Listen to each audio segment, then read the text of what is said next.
designating cancer as an occupational disease for firefighters. I'm Jill Horner. This is Comcast Newsmakers. With me is Pennsylvania State Representative Frank Farry. Thanks for being with us. Thanks for having me. Firefighters face many challenges when they go to work on a daily basis. They face many dangers, but you say one of the dangers that hadn't been discussed in the past was facing cancer as an occupational hazard. Yeah, in Pennsylvania, there's been an effort on behalf of the fire service for many years, for a couple decades, to make cancer a job-related illness, just without success. Act 46 of 2011, which Governor Corbett signed into law in July of last year, was actually designate cancer as a job-related illness. It was legislation that I worked on with many of my colleagues, and essentially spells out various forms of cancer that, if contracted by firefighters, either during the course of service or within 10 years of retiring from the fire service, would be considered a job-related illness in certain instances. So are firefighters more likely to contract certain forms of cancer than the general population? Yeah, it is, absolutely, because of their exposure levels. Even when a fire is out, if your neighbor's house is on fire, you can still smell it in your neighborhood.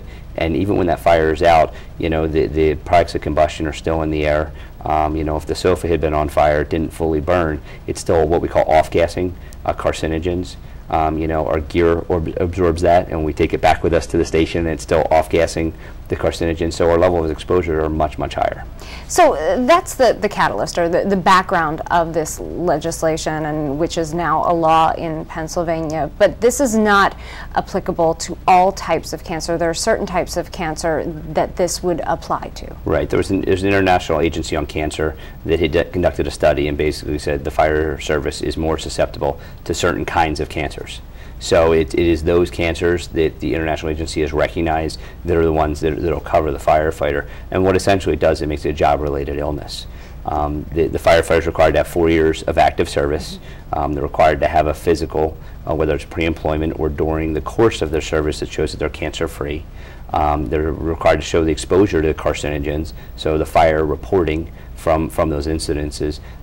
And for volunteers specifically, this covers both professional and volunteers, but for volunteers specifically, they have to document through a state fire reporting system. Now let's focus on that documentation, because obviously if there are certain types of injuries, if you have a broken bone, and you are a firefighter yourself, if you are a fire chief yourself, if you have a broken bone while you're fighting a fire, obviously that's going to be documented. Correct. But how can you document this along the way to ensure that you could qualify under this new law? That's where the chief and the administration, working with the firefighters, need to develop exposure forms. In May there was the Dow Chemical fire in Bristol Township, Bucks County, and those firefighters had significant exposures to the products of combustion from those chemicals. The firefighters in my fire department, we did an exposure form for them. We documented when they arrived, when they left, and what each of their specific responsibilities were, and then it was signed off by their commanding officer. A copy is given to the firefighters for them to take home and keep in their own file, and a copy is kept at the fire department. So as you have changeover in regimes and paperwork gets lost, at least the firefighter has the documentation themselves, and heaven forbid any firefighter comes down with cancer, whether it be from that incident or other ones. But if you don't have the proper documentation, then it's going to be very difficult to assert the claim down the road. And for any firefighters that are watching this right now, that's important to note, that you do need the proper documentation in order to qualify under this law. Exactly, and we use the state reporting system, which is a computer-based system, to document that those firefighters at that incident were exposed to carcinogens, and that there were handwritten exposure reports that documented that outside of what was sent in the computer.